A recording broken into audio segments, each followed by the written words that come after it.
Vous avez appris toutes vos gammes majeures, mais vous n'avez jamais vraiment compris à quoi ça servait dans les walking, dans les two-feel. Bon, je peux vous comprendre, hein. Moi aussi je les ai appris, toutes les tonalités, tout ça, donc du coup j'ai appris mon manche, j'ai appris les doigtés à me déplacer, ça a été très utile, mais j'ai jamais réussi avant un bon moment à faire le rapprochement entre ok, bah c'est bien beau, j'ai appris une gamme, mais moi je suis contrebassiste de jazz, je vais devoir jouer des walking, des two-feel, faire des lignes de basse, quoi. J'intègre ça comment dans mes lignes de basse? Parce qu'en dehors de savoir qu'une tonalité elle a telles altérations et que du coup on va jouer un morceau dans telle tonalité, je fais ok, j'ai potentiellement ces notes là dedans, je sais pas trop comment les utiliser, quoi, je sais pas trop quoi en faire. Si vous vous posez vous aussi cette question là, ne quittez pas, je vais vous montrer dans cette vidéo comment intégrer tout ce travail là directement dans les morceaux. Pourquoi les gammes c'est essentiel et pourquoi on nous fait apprendre ça de suite dès qu'on commence un instrument? Très rapidement on va commencer à faire le travail des gammes, il faut que tu apprennes tes gammes, après les gammes, là, vous connaissez ça par cœur. Bon, c'est pas compliqué, en dehors de l'aspect technique, c'est-à-dire c'est facile à exécuter une gamme, techniquement c'est pas très compliqué à exécuter une gamme sur un octave, donc ça nous fait travailler la technique de l'instrument, on commence à travailler le son, la technique, tout ça. En dehors de ça, la gamme fait référence à une tonalité et les morceaux sont dans des tonalités puisque c'est de la musique tonale, donc on va jouer dans telle tonalité, puis un morceau peut être dans cette tonalité principale, puis modulé vers d'autres tonalités, d'accord? Il peut tout se passer. Mais on fait souvent référence à ça, à la tonalité. Donc les gammes nous permettent de reconnaître ça, d'avoir ce réservoir de notes, cette échelle de notes qui va nous donner une tonalité, d'accord? Qui va former une gamme, qui va nous donner le ton du morceau dans lequel on joue. Donc on a besoin de ça, mais comment on va faire le lien entre cette tonalité, c'est bien, c'est mignon, et le morceau que je joue? Dans cette vidéo, je vais prendre l'exemple de Mac the Knife en Do majeur. Mac the Knife, c'est cool parce que c'est un morceau qui fait que 16 mesures, et très simple, et les 4 accords du morceau sont les accords d'une seule gamme, la gamme de Do majeur. Il module pas, il va pas ailleurs, c'est que des accords de la gamme de Do. Donc, on va pouvoir commencer directement à travailler ça dessus. C'est très simple, je vous explique. Vous n'allez pas utiliser les gammes comme vous les avez travaillées, c'est-à-dire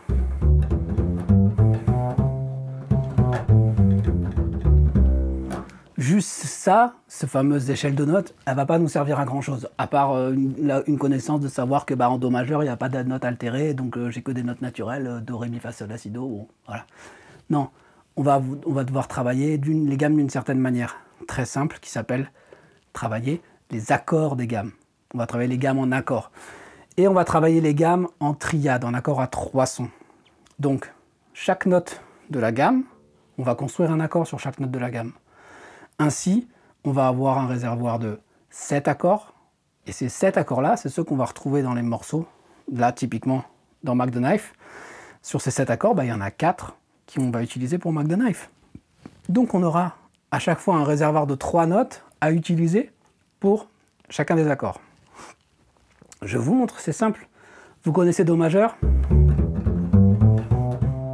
Et bien maintenant on va travailler, vous devrez, si vous ne l'avez pas encore fait, travailler Do majeur en accord avec simplement les accords à 3 sons. Donc Do majeur, Do, Mi, Sol, Ré mineur, Ré, Fa, La, Mi mineur, Mi, Sol, Si, Fa majeur, Fa, La, Do. Je vais arrêter de chanter, c'est faux. Sol 7, Sol, Sol, Si, Ré. Ensuite La mineur, Si demi diminué. Et on est bon, on termine par Do, si vous voulez vraiment jouer tout. Hein.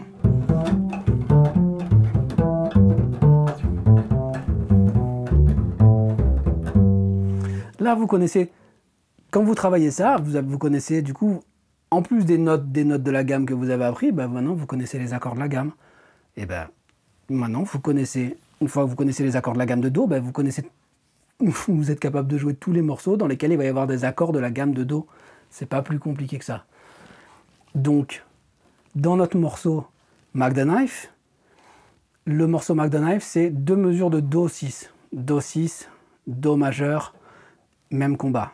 C'est un accord de tonique, c'est le premier accord. Donc Do 6. On va garder que les 3 notes, d'accord? Que les accords à 3 sons. C'est les notes principales pour construire des lignes de basse. Cherchez pas. On utilise tout ce qu'on veut après, mais les trois qu'il faut au moins connaître par cœur et savoir maîtriser et pouvoir jouer partout, c'est la fondamentale, la tierce et la quinte. Peu importe le style de musique, hein, que ce soit le jazz, la folk, le pop, tout n'importe quoi, toutes les lignes de base du monde, elles sont construites, j'exagère, mais un peu, elles sont construites avec des fondamentales, des tierces et des quintes, principalement. Et après, on brode. Donc, notre premier accord Do6, Do. Do, Mi, Sol, 2 mesures, Do, Mi, Sol. Deuxième accord, Ré mineur. Ré mineur 7. Nous, on va jouer que les trois premières notes. Ré, Fa, La, Ré, Fa, La. Troisième accord, Sol 7, Sol. Donc on va jouer juste Sol, Si, Ré, les trois premières notes. Et ensuite, on revient sur Do. Do, Mi, Sol, Do, Mi, Sol. La deuxième partie du morceau, on a La mineur. Donc La, Do, Mi, et puis on retourne sur un Ré mineur, et puis on retourne sur un Sol, pour terminer sur un Do. Vous connaissez les accords, vous connaissez la gamme, vous connaissez les accords, vous pouvez jouer votre ligne de basse. Pour construire votre ligne de basse, c'est simple, vous allez vous servir des notes des triades, premier conseil.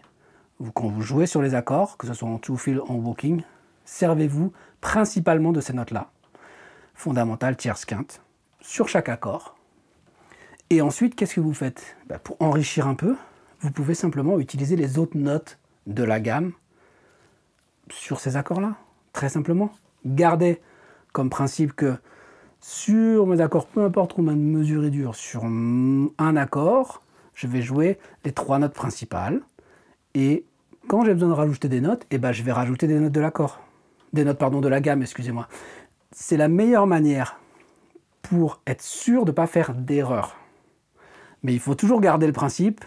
D'abord, mes 3 principaux piliers, ça va être ma fondamentale, ma tierce et ma quinte. Je la joue dans le sens que je veux.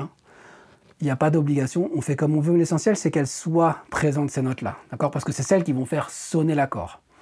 Et ensuite, j'enrichis avec d'autres notes qui sont dans la gamme, mais qui ne sont pas forcément les notes de l'accord. Rien qu'avec ça, vous pouvez construire vos premiers walking, vos premiers two-fill, vos premières lignes de basse, peu importe le style de musique. Vraiment, c'est beaucoup plus vaste que juste le jazz. Rien que simplement avec cette technique-là. Vous apprenez votre gamme sur une octave. Sur 2 octaves, c'est mieux. Et ensuite, vous apprenez les accords. C'est tout. Une fois que vous connaissez ça, vous êtes en capacité de pouvoir jouer un morceau dans une tonalité, parce que vous connaîtrez les accords de cette tonalité.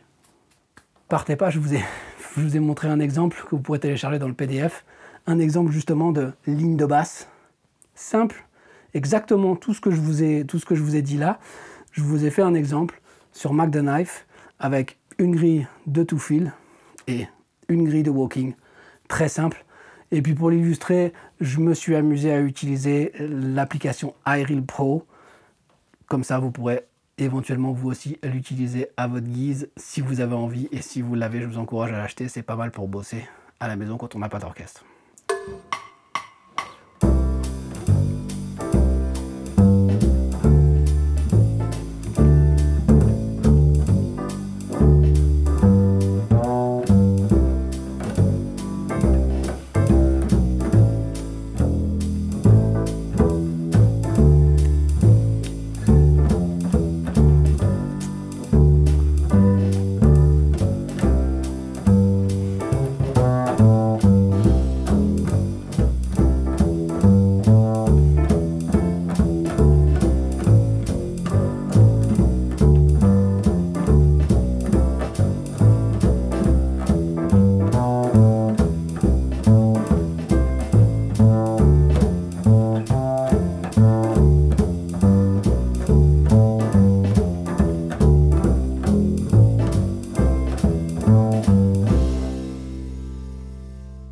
Maintenant, c'est à vous de jouer.